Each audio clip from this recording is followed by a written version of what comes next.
Good evening, friends. I welcome you to our evening recitational program of Aurobindo Savitri. Canto 3, The Glory and the Fall of Life. Book 2, The Book of the Travel of the Worlds. We have reached verses 85 to 90. Fate's dreadful swing she has taken for cradle and seat. Yet pure and bright from the timeless was her birth. A lost world rapture lingers in her eyes. Her moods are phases of the infinite. Beauty and happiness are her native right, and endless bliss is her eternal home. This now revealed its antique phase of joy, a sudden disclosure to the heart of grief, tempting it to endure unlong and hope. Even in changing worlds bereft of peace, in an racked with sorrow and with fear, and while his feet trod on a soil unsafe, he saw the image of a happier state. In an architecture of hieratic space, circling and mounting towards creation's stops, at a blue height which never was too high, for warm communion between body and soul, as far as heaven, as near as thought and hope, glimmered the kingdom of a griefless life. Above him in a new celestial vault, other than the heavens beheld by mortal eyes, as on a fretted ceiling of the gods, an archipelago of laughter and fire, swam stars apart in a rippled sea of sky. Towered spirals, magic rings of vivid hue, and gleaming spheres of strange felicity floated through distance like a symbol world.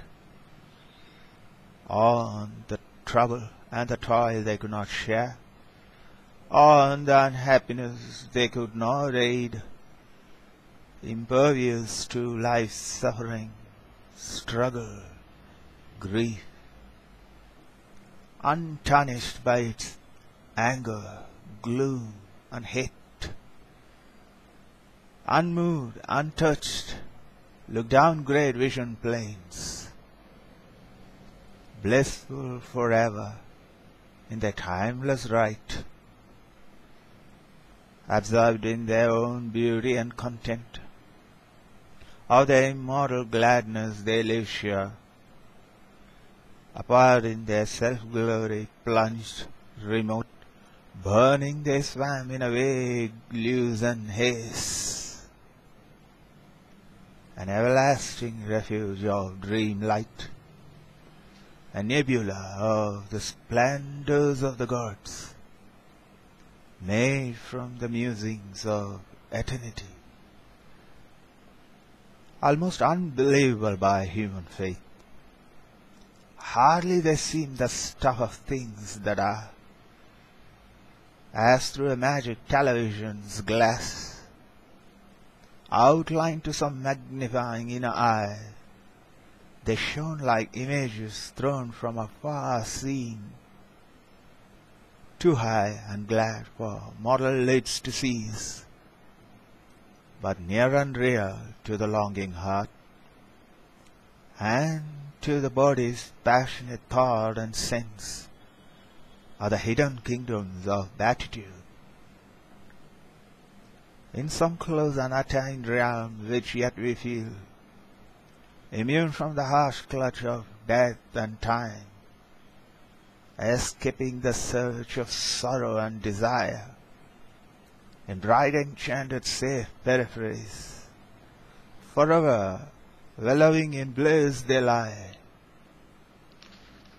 in dream and trance, and muse before our eyes, across the subtle vision's inner field, wide rapturous landscapes flitting from the sight, the figures of the perfect kingdom pass, and behind them live a shining memories trail.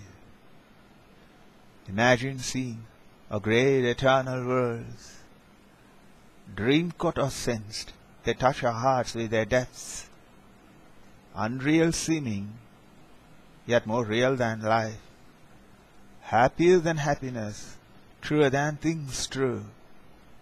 If dreams these were or captured images, dreams truth made false, earth's vain realities. In a swift eternal moment, fixed there live, or ever recall, come back to longing eyes, calm heavens of imperishable light, illumine continent of violet peace, oceans and rivers of the myth of God, and griefless countries under purple suns.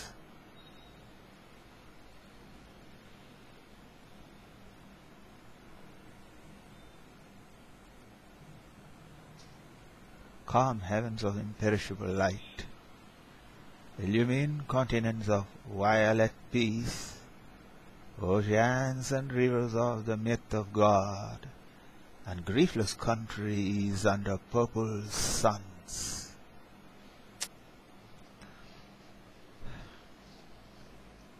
I thank you.